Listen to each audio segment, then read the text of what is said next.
Hey, what's up, guys? This is Audie from Sauce Nation, and today we're going to be talking about populations.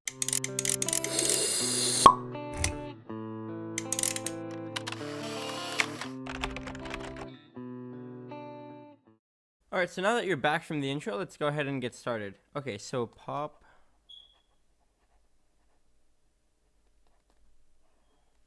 populations. Alright, you'll notice that my pen and stylus, things like that, will work better now. I just installed the drivers. I don't know what happened. I guess they uninstalled themselves or something like that. I don't know. I updated my computer, and so that's probably why it did that. Alright, but anyways, yeah, we should be running pretty well now. Okay, and this video shouldn't really take too long. We'll see how long. But we're almost done with all the biology stuff, and after biology, I might do chemistry, just because I'm in chemistry right now, and so we might do that. So, yeah, alright. So, populations. So, a population is the number of a certain species in an area. So it's the number of a certain species in an area. And so when we look at like population of certain countries, things like that, we notice that, look, we only take into account the population of humans, not like dogs and cats and things like that. If we were to find data for that, you would name the data the population of dogs and cats in the United States or something like that, and not the population of humans or something. And so it's specific to the species. That's what population is. All right. So a lot of this will just be like vocabulary, basically. And then there's a couple of equations, math, things like that they'll have you do on the test. But other than that, it shouldn't be too complicated. All right, so a community is all the populations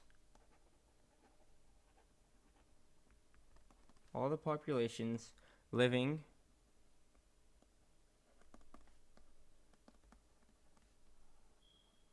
and this goes against what we think of a community, and so you'll notice this a lot in like science and things like that, and other subjects where the general definition of like a community, in our sense, would be like a city or something like that, or a neighborhood, whereas or like a certain group of friends, things like that. A community would be like that. But in science, it's like all populations living in an area, and so you have to really know like both definitions, in life. And this goes for all the other subjects. There's a lot of subjects where this happens. There's conflicting views and definitions of these same words, and it just depends on what subject you're in, what definition you use. All right, so an ecosystem. So you probably remember ecosystems from like 7th to 8th grade. Basically, an ecosystem is all biotic,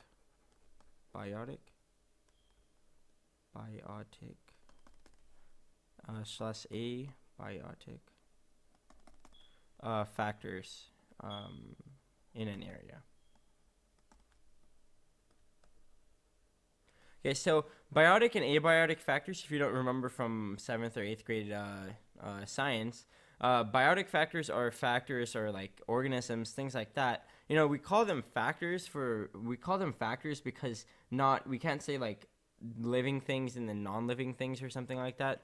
But they're just called factors, and so you should really just realize the fact that they're just called factors at this point in your, I guess, journey to understanding biology. But okay, so biotic factors are living things, and so you could be like plants, animals, I don't know, like bugs, and anything else that you would think is living would be a biotic factor. Now abiotic factors are also once living things, and also like things that like rocks. The sunlight is an abiotic factor. That's a major effect on lots of stuff that's going on in an area. What else? water, things like that. Anything that's not living is a abiotic factor. Okay. And so in a ecosystem and communities, and in like a I guess food webs, things like that. In an ecosystem, each animal will have a niche. A niche is the role the animal, the organism has in the ecosystem.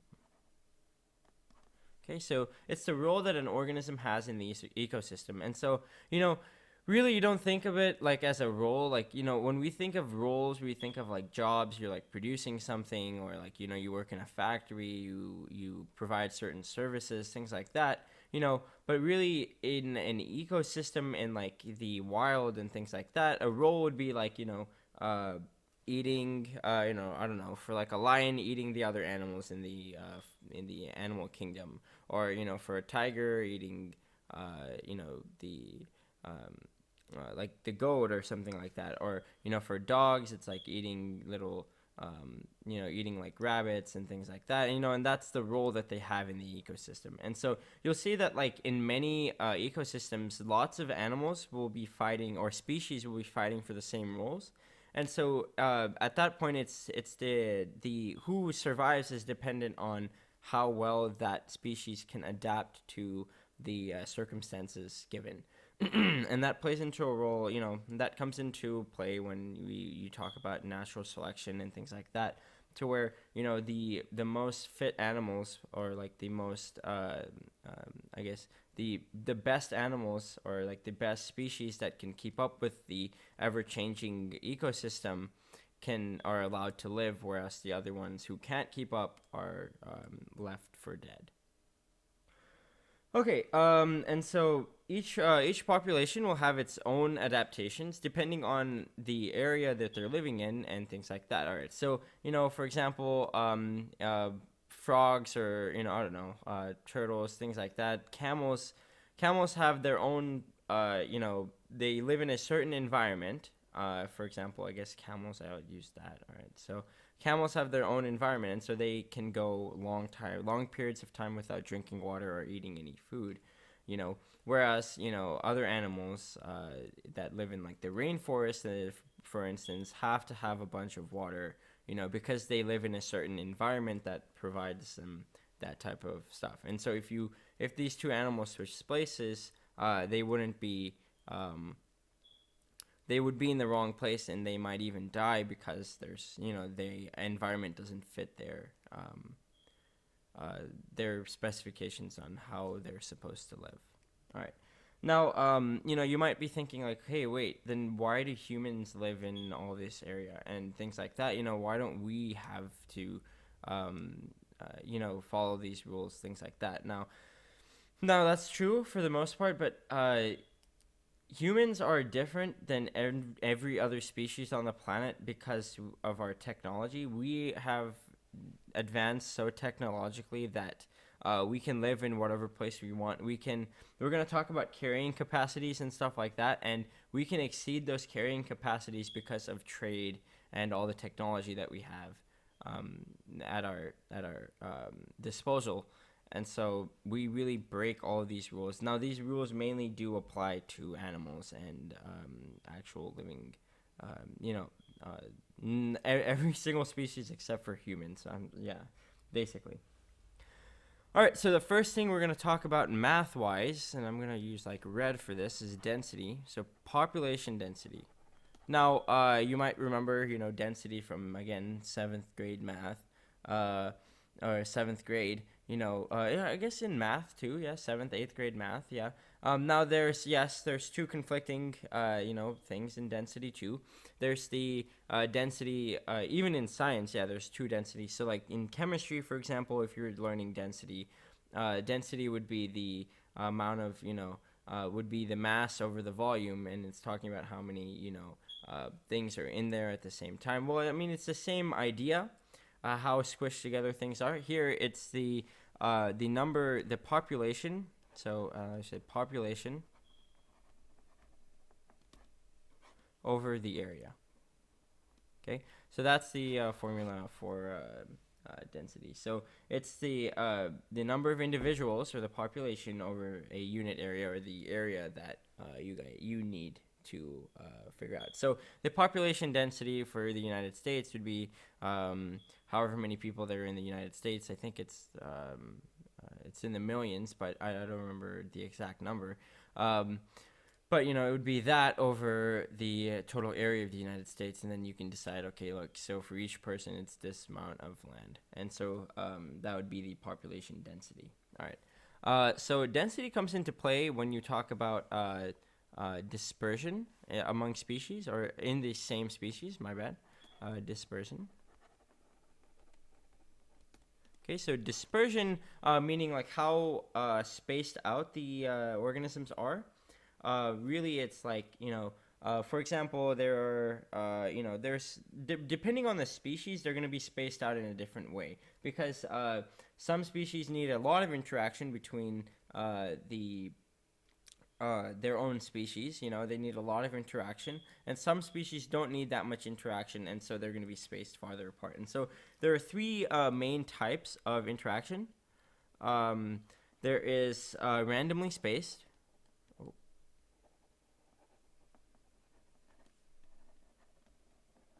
And you would know, just by looking at the word randomly spaced, there's no strong interaction. So no strong interaction.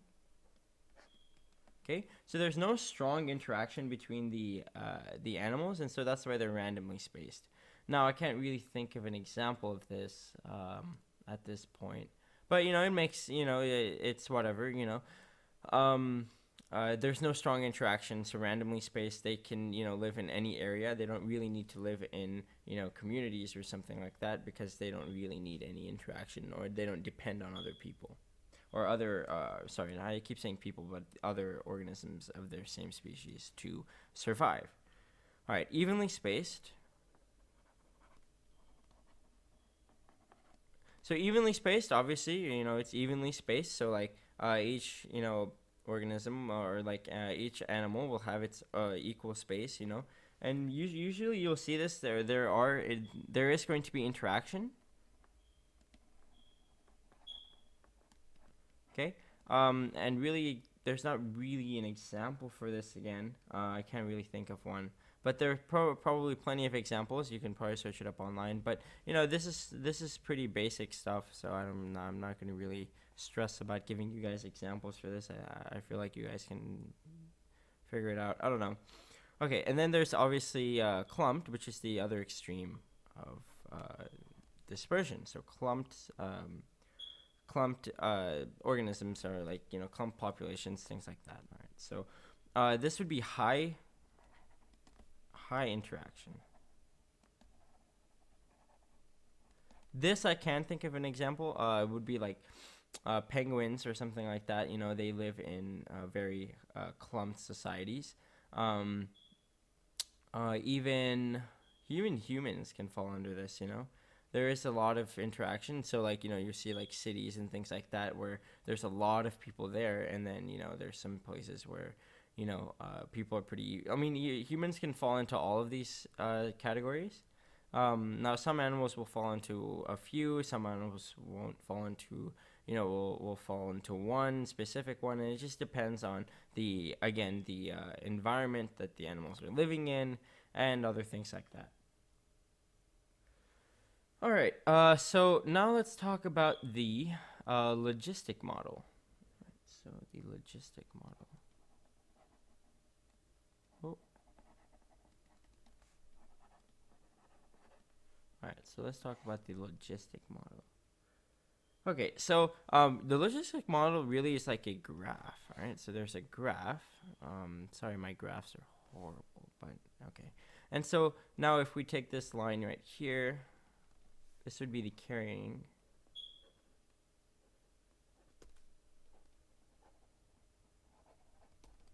And we'll talk about what the carrying capacity is, but it should make it'll make sense. All right, so this would be the population, so this would be 0 right here.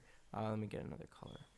So you go up, and then it brings it back down to carrying capacity right here. Okay, and so this would be the general like growth rate of a population. All right, so this would be where the population growth is exponential. So exponential right here, all the way up till it reaches the carrying capacity. At which point, you'll have little bits of times where the the population will go over the carrying capacity, but then it'll fall back down because the environment can't sustain that many organisms, and so it'll fall back down. It'll go back up, fall back down, and then finally it'll reach a point where there's no growth at all. Okay, so what is the carrying capacity? So carrying capacity.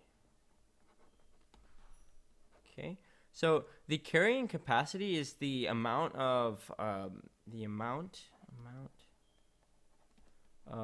organisms.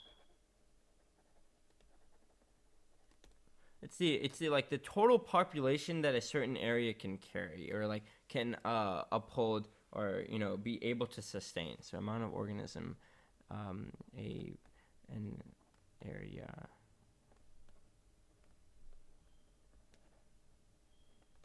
can sustain. All right, so it really carrying capacity takes into account the amount of land, resources, competition, things like that, and all these other things. It takes into account a lot of things before you can figure out the carrying capacity of an area. And then, it decides out that, okay, look, at this point, the population can only be this high because of all these reasons, blah, blah, blah, blah, blah, and then obviously the population will come back to that point, and you'll see that, the area can't take more than that. Okay, so that's the logistic model. Now let's go ahead and continue on with our math. All right, 1 second. I'm going to go up here.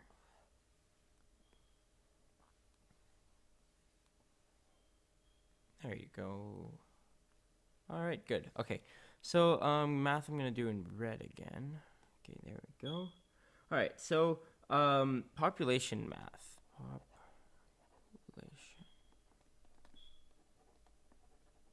Now, there's a lot of other things that you should know how to do. But I'm only going to talk about a few of the formulas. Now, there's a lot of formulas, yeah.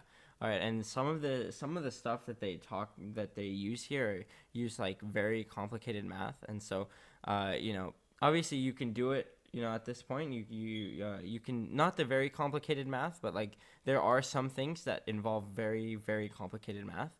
But I don't think they'll ask you that. They won't ask you that type of stuff in the AP test, so you should be fine. All right, so first would be the only real formula there is, the most complicated formula. Everything else is pretty it's pretty common. You should know what it is, so the most important formula in this point, or like the formula you wouldn't know at this point, would be dn over dt equals 2, and I'll write down what all of these variables mean. All right, so yeah, okay, so n times k minus n over k. There we go. All right, so dn over dt would be the growth rate. Okay, and so our max would be the maximum growth rate. So max.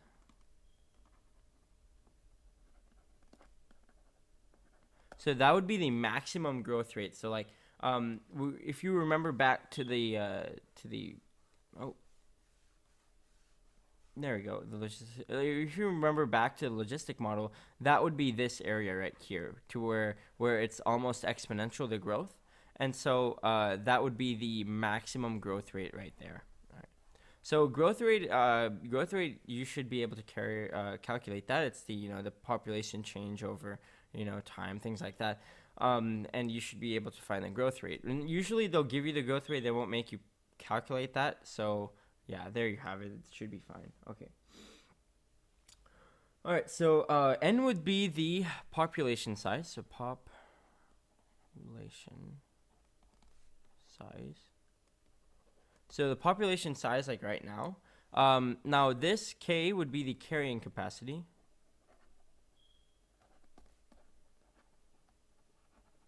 And they should give you the carrying capacity too. And obviously everything else is already labeled. Now this, let me get a new color. Okay. So now this area, this thing right here will give you the percent away from the carrying capacity. And so that times the number, will give you that times the max growth rate, things like that, to figure out, how much growth you can have before you reach the carrying capacity, and then you'll have to approach zero at that point. So if you remember back to the graph, oh, that was a horrible graph. Okay. If you remember back to the graph, it looks like this, and then it goes almost like that. Now that's just for instance. Obviously, there are lots of other factors at play, but that's where it should be going at. Now there's going to be a little bit of bounce over here, but for the most part, it's going to be starting to approach zero. Okay, so that's that formula. All right, now that's probably the most important formula in this whole area.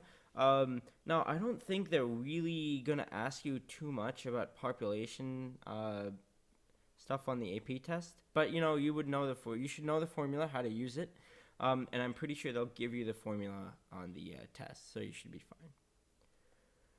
Okay, 1 second. All right, now let's talk about density dependent factors. Okay, we're just trying to get through all of this. Okay. All right, so density-dependent factors are obviously what you would think density-dependent factors are. These are factors that are dependent on the density, or like the amount of animals in a certain area. Now, if there are a lot of animals, obviously you'll have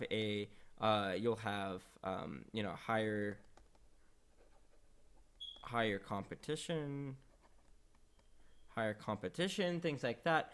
All of that stuff counts towards density-dependent factors. All right, so again, density-dependent factors. I forgot to write that down. Density-dependent factors are factors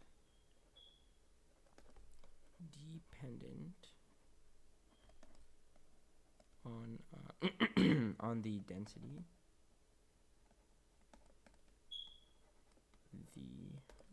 pop. Okay, so it's factors dependent on the density of the population. Okay, now density, there are also density independent factors. So density independent,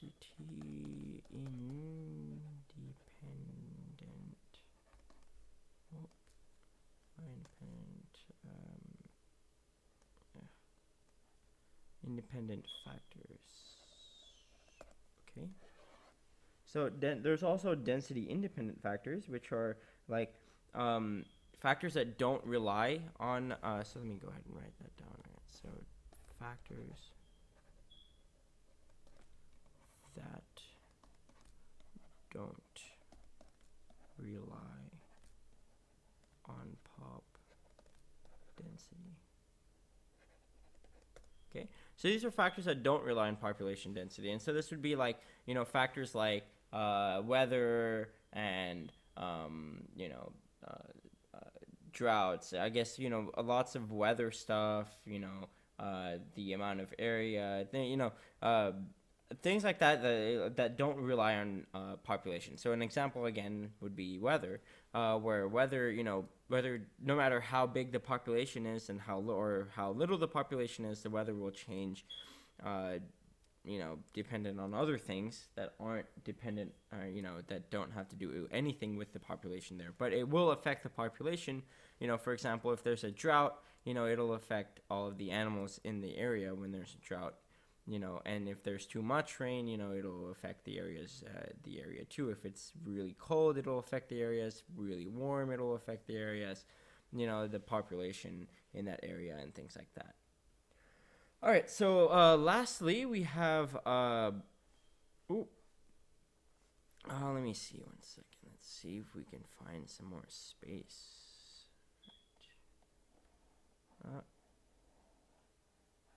Okay, looks like we're almost out of space. 1 second. No, we have space. All right. So R versus K strategists. Okay. All right. So R versus K strategist. R strategists are mainly going to they're going to try to reproduce as much as possible. So they're now these are like two types of animals. Sorry, I just jumped right into it. My bad. All right. So R and K strategists are two types of animals and how they try to survive. So R strategists will try to survive by having hundreds of offspring. So they will try to reproduce.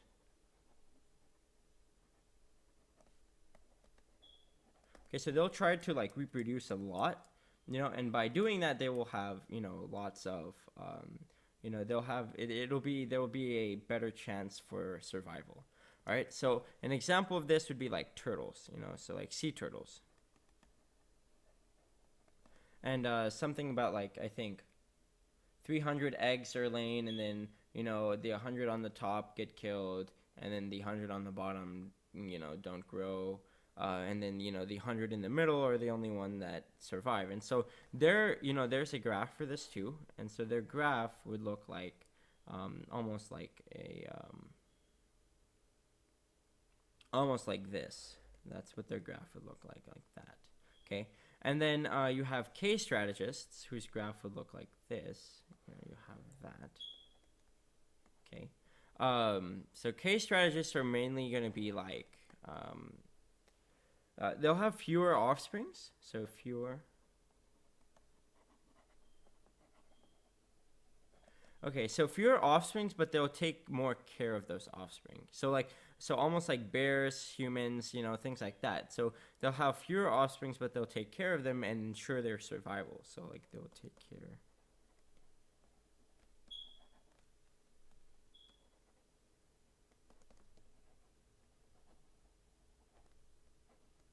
Okay, they'll take care of their offspring. Now, on the other hand, turtles, for example, they will lay their eggs and that's it. They're gonna leave. There's no way to, they don't really take care of their offspring. They just lay the eggs and they leave. And so that's why they have to lay so many eggs because they since they don't take care of their children, since they don't take care of their offspring, they can't, they have to lay so many eggs to ensure that the turtle species doesn't die off completely. All right, so yeah, that's about it. That's about all the graphs and things like that I have. Now there's also a middle one right here, the middle graph that goes like that, and some animals fall into that situation too.